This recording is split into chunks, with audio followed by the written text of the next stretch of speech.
For most people, you can divide your day into three. You've got 8 hours of sleep. We all need that. Then you've got 8 hours of work.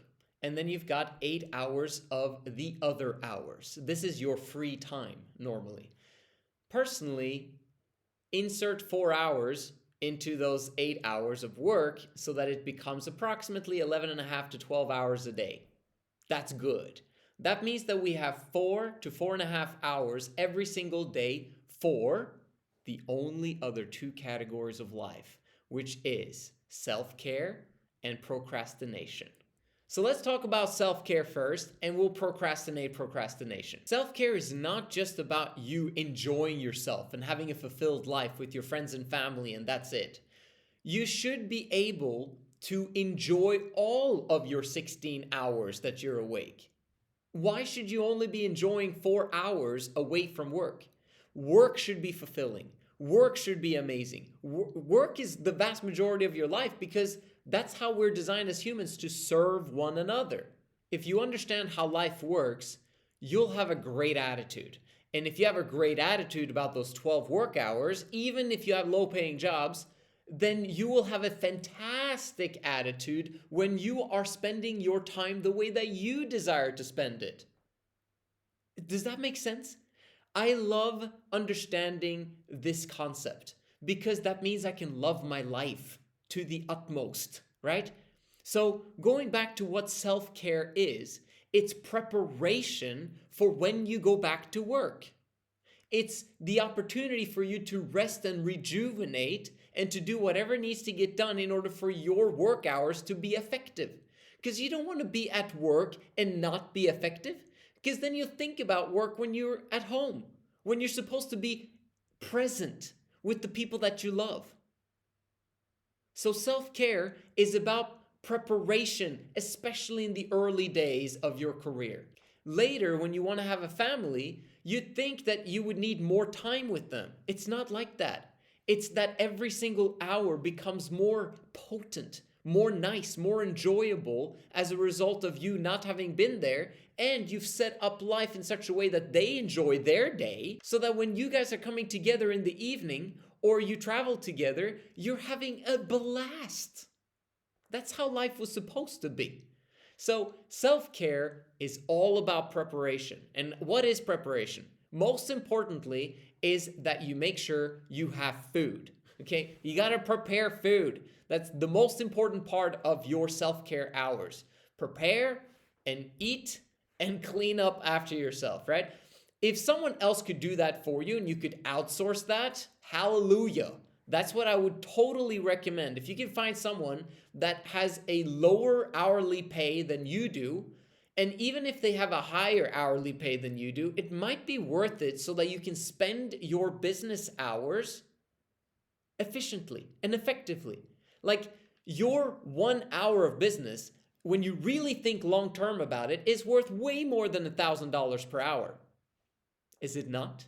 I don't want you to go into debt into getting people to do that stuff for you, but it's kind of wise to think about, let's outsource that as fast as we possibly can once you have the financial means to do so. Then you've got exercise. But some people take that to the extreme, but making sure that you have 30 minutes every single day of exercise so that you can feel fantastic, so you can feel empowered, and also so that you can look good when you're in front of people and in front of camera, okay? I have to do this continuously myself, to remind myself, my gosh dang, bro, like people will listen to me more if I have a fantastic body. I know, okay? So we've got that down. What about journaling? Fantastic. What about prayer? Yes. What about spending time with friends and family? Are they positive people? Do they speak belief into you? Are they encouraging you and saying you can do this and keep going and keep working hard? If not, you should spend very little time with them, because that time that you spend with other people, that's for sure going to go into your subconscious mind. And it's not going to prepare yourself for the 12 hours. It's going to deteriorate your 12 hours. You want your 12 hours to be effective? Whatever's happening in your subconscious mind, that needs to be going on perfectly in the background as much as possible. And we want to have positivity there. If you're around toxic people, that goes over to the procrastination box immediately. We want to have enjoyable experiences with those that we love, with those that we treasure, with those that we want to spend the rest of our lives with during our self-care hours. And then you've got errands and stuff that you need to get done, and hopefully you can start outsourcing that over time as well. And then we go over to procrastination. What do we got? Everything that is not work and self-care goes into the procrastination box. So this is especially, okay, there's a gradient to it, right? And over time, you will climb that ladder of that gradient. And in the beginning of your career, you have to get rid of the worst stuff first, because that stuff is going to prevent you from doing all sorts of stuff, right? So we're talking about the unwholesome activities. You know what I'm talking about, most probably. What are some unwholesome stuff that's happening in your life right now that you're still doing? Even though you're watching my channel, even though you've heard what personal development is about, even though you know what you should be doing, what you should not be doing, you're still doing some unwholesome crap. And you're hoping that no one will know and no one will see you. If you're still watching Prawn, we need to get rid of it. It is extremely addictive, as you know, and it continuously lingers in your brain, continuously, and you bring it with you into every single relationship that you've got pretty much. And your brain gets consumed by it.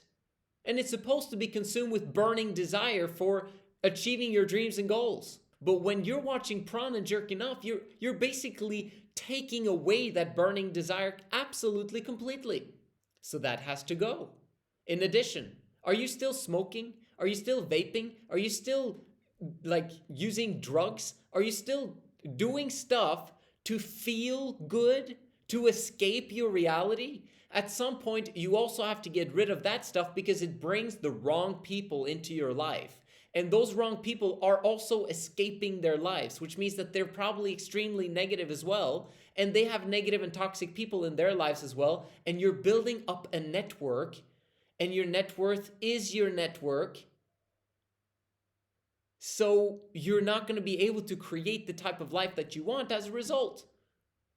This is all procrastination, and it has to be termed as that in order for you to label it and get rid of it. All forms of toxic people in your life, and that means people that are not positive, the vast majority of the time, they need to go. At the end of this, you also need to know that if you're watching YouTube excessively, and what is excessively? It's more than 30 minutes a day, okay? How do you have time for that if you're doing the 80-hour work week? It's beyond me, right? You can listen to my videos while you're doing your work, or while you're transporting yourself to work, or something like that. But you should never just sit down and watch it unless it's literally less than 30 minutes a day. But I personally would do it while you're doing something else, because you're wasting time, man. You're not supposed to be sitting at your desk and watching YouTube videos. And if you are doing that, it should be very, very, very minimal. Or it becomes procrastination.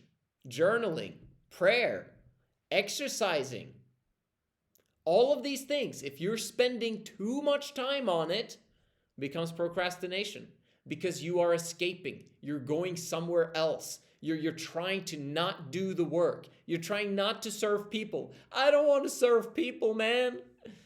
And it makes sense, because serving people means that you're going to get rejected. Most people don't want what it is that you're trying to give them, right? And so as a result, you're going to be rejected. And we don't want rejection because it makes us feel low value. But you have to be a servant before you can become the master. You have to be a servant before you can become the leader.